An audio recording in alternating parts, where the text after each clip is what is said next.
Language has been a matter of debate recently in our country. Just meow and on. Why do you have to make it so tough? No, Hazel, our India is a diverse country when it comes to languages, and we will be talking about that in today's video. We will also be taking up certain topics regarding food safety and lakes. What a mishmash of things. Oh, look at you! You're wearing an Aspa t-shirt. Are you a fan? Why, yes, I am. Share day, night, fun. Real happiness is delivered. Real happiness is delivered. Okay, while Hazel dances to his favorite tune, we should jump right into today's episode.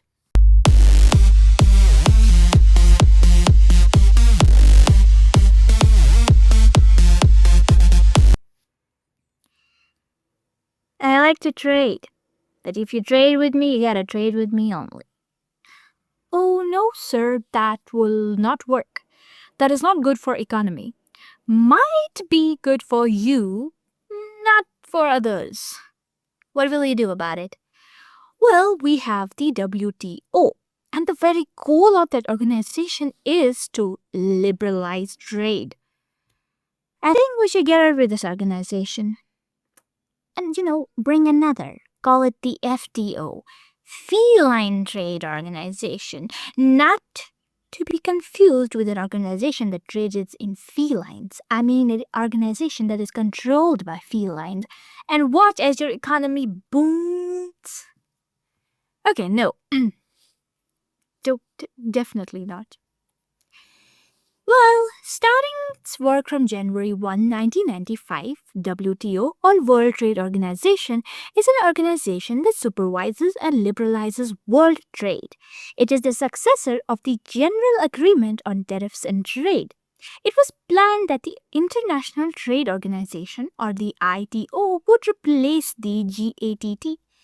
But that did not happen. And the success of GATT, on the other hand, also meant that there was a strong call for a multilateral organization for trade. Following the Uruguay round between 1986 and 1994, the WTO began its operation. It has 6 key objectives. 1. Set and enforce rules for international trade. 2. Provide a forum for negotiating and monitoring further trade liberalization. 3. Resolve trade disputes. 4. Increase transparency when it comes to decision-making processes. 5. Cooperate with other major international economic institutions that are involved in global economic management. And 6. Help developing countries benefit fully from the global trading system. Thank you. India is a founding member of the WTO and has joined it since 1995 in its inception. It was also the member of its predecessor, that is the GATT, since 1948. I will trade with you. Regarding what? My chicken intake. Not the topics of debate right now, so we will move on. Do you know if you don't meow in cat territory, we can come out after you? Why? Because it is our language and you must know how to speak it. Sheesh, put the effort, humans. Learn how to speak cat. Okay, but luckily, Hazel, we live in a free country that lets everyone speak the language of their choices and where all languages are seen as equal. If you were running India, though, we might have been forced to meow, all of us. That disrespect. Cat language is so simple, just meow and you speak so many ideas. It's poetic, it's deep. It's also one of the oldest languages. Of course, I mean, cats have existed for a long time, but that does not give your language any power over other languages, like dog language or bird language.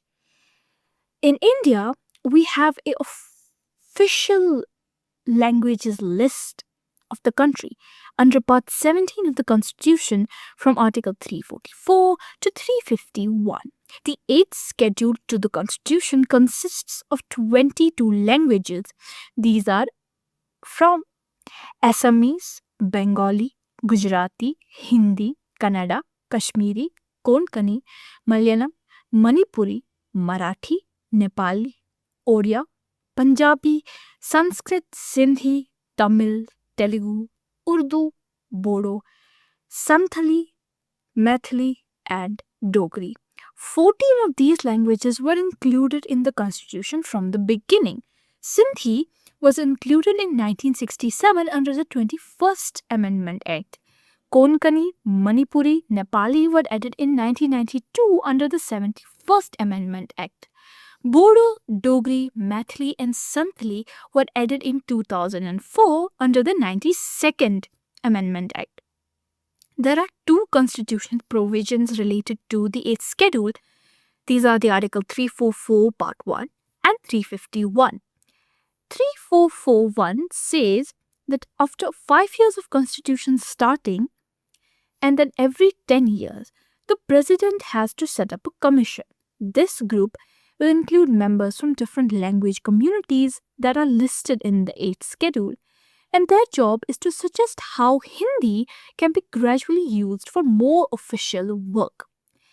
Article 351, on the other hand, says that the central government must help spread and develop the Hindi language. Hindi should represent India's diverse culture, and it's not just Hindi, but it should be enriched by words and styles from other Indian languages like Sanskrit and Hindustani. In short, these articles are aiming to promote the use and growth of Hindi by involving other Indian languages and cultures with an idea to kind of displace English and get rid of the colonial past. We also have a group of classical languages which are also part of the 8th schedule. Tamil, which was declared a classical language in 2004, Sanskrit declared in 2005, Kannada declared in 2008, Telugu again in 2008, Malayalam declared a classical language in 2013, and Odia declared a classical language very recently in 2014. Once a language is declared as classical, the Human Resource and Development Ministry provides benefits to promote the language. See, Hazel, this is how diverse and culturally rich our nation is. I see. I'm diverse and culturally rich too. I can sing, dance, eat, and sleep. Interesting diversity there. I can also talk about all sorts of stuff. That is why you are here. I also have a wide range of friends. Recently, another human friend of mine, he was talking about adoption. Okay, I wonder why a human would approach you for such a big decision. Because I'm well informed. Oh, and what information did you tell him? I told him about CARA. Oh, the Central Adoption Resource Authority.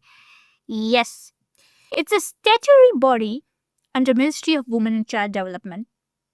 It was initially established in 1990 as an autonomous body, but under Section 68 of the Juvenile Justice, Care and Protection of Children Act 2015, it was turned into a statutory body. It is the nodal body when it comes to adoption of Indian children, and it is required to monitor as well as regulate adoptions within country and inter-country.